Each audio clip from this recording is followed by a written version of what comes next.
जय श्रीराम. रामविजय ग्रंथातील अध्याय 4.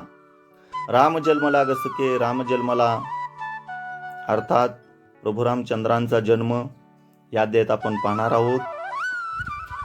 दशरथ राजाच्या तिन्ही राण्या गर्भवती दिसू लागल्या. तेव्हा वशिष्ठ ऋषी दशरथाला म्हणाले, हे राजा, धर्मशास्त्राप्रमाणे गर्भवती स्त्रियास कसले डोहाळे होतात ते विचारून त्यांची इच्छा पूर्ण करा. राजा प्रथम कैकेयीच्या महालात गेला, कारण पैसाच्या प्रसंगाने ती दुखावली होती. हा आनंदाचा प्रसंग आनंदाने साजरा व्हावा अशी दशरथाची इच्छा होती, पण घडले उलटेच. दशरथाने तिला डोहाळे काय होतात म्हणून विचारले. तेव्हा कैकेयी म्हणाली, मला वाटते की माझ्या सौतीच्या मुलांना तुम्ही आपले राज्य न देता ते माझ्या मुलास द्यावे आणि सौतीच्या मुलांना दूर अरण्यात पाठवावे. हे बोलणे ऐकून राजाला फार वाईट वाटले. दुःखाने राजा तेथून निघाला. तो सुमित्राच्या महालात आला. सुमित्राने त्याचे आनंदाने स्वागत केले. तिच्या स्वागताने दशरथ राजा सुखावला आणि तिला म्हणाला, तुझे डोहाळे काय होतात ते सांग. सुमित्रा म्हणाली, आपल्या थोरल्या पट्टराणीच्या मुलाची सेवा अहोरात्र माझ्या मुलाने करावी अशी मला इच्छा होत आहे. तिचे ते बोलणे ऐकून तुझी इच्छा पूर्ण करीन असे आश्वासन देऊन कौशल्याच्या महालात गेल्या. त्यावेळी कौशल्या अपराभाव विसरून रामरूपात तद्रूप झालेली दशरथाने पाहिली. तिचे अवर्णीय तेज पाहतात राजाचे डोळे दिपले. तो तिच्या जवळ बसला आणि म्हणाला, प्रिये, तू अशी गप्प का? तुझ्या पोटी विष्णू अवतार घेतील. हा ऋषींचा आशीर्वाद खोटा होणार नाही. ते शब्द ऐकताच कौशल्या सावध झाल्या आणि म्हणाली, मी जगदात्मा आहे. मला डोहाळे काय पुसता? मला धनुष्यबाण आणून द्या. आत्ताच सर्व राक्षसांचा संहार करून रावणाला ठार मारते. कौशल्याचे ते बोलणे ऐकताच दशरथ राजास वाटले की कौशल्येस भूताने पछाडले काय, म्हणून त्याने हा निरोप वशिष्ठाकडे पाठवून त्यांना बोलवले. गुरु त्रिकालज्ञानी होते. ते म्हणाले, राजा, व्यर्थ शोक करू नकोस. अरे शेषशाही भगवान विष्णू कौशल्याच्या उदरी येणार. त्याच्या ध्यानात कौशल्या रमले आहे.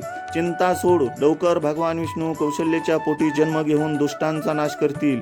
हे गुरुजींचे बोलणे ऐकून दशरथ राजाला आनंद झाला.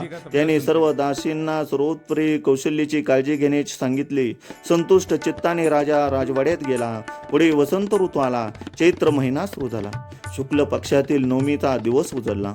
त्या दिवशी रविवार होता. कौशल्याच्या गर्भाला 9 मास 9 दिवस पूर्ण झाले होते. बरोबर मध्यान्ह झाल्यावर पुष्य नक्षत्रावर भगवान विष्णूने कौशल्याच्या पोटी जन्म घेतला. बालकाचा जन्म होताच कौशल्याला भगवान श्री विष्णूंची हातात शंख, चक्र, गदा, पद्म घेतलेली, किरट कुंडले घातलेली, गळ्यात दिव्य वैजयंतीमाळा असलेली सावळी सुकुमार मूर्ती दिसली. ती मूर्ती पाहताच कौशल्याला धन्यता वाटली. तिने त्या मूर्तीला नमस्कार केला व आपल्या कुशीकडे वळून पाहिले तर गोजीरवाणी सुंदर बालक ते हसत असलेले तिला दिसले. कौशल्याला पुत्र झाल्याची मंगलवार्ता अयोध्येत पसरली. त्याबरोबर मंगलवाद्य वाजू लागली.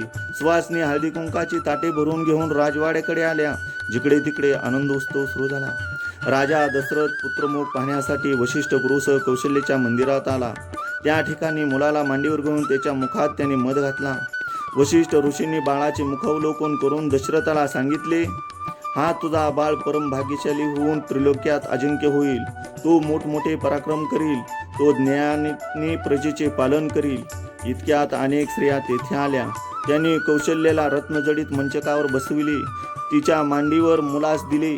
तो सुख सोहळा दशरथ राजा पाहत असता दासीने नवीन वार्ता आणली. दासी म्हणाली, सुमित्रेला 1 आणि कैकेयीला 2 पुत्र झालेत.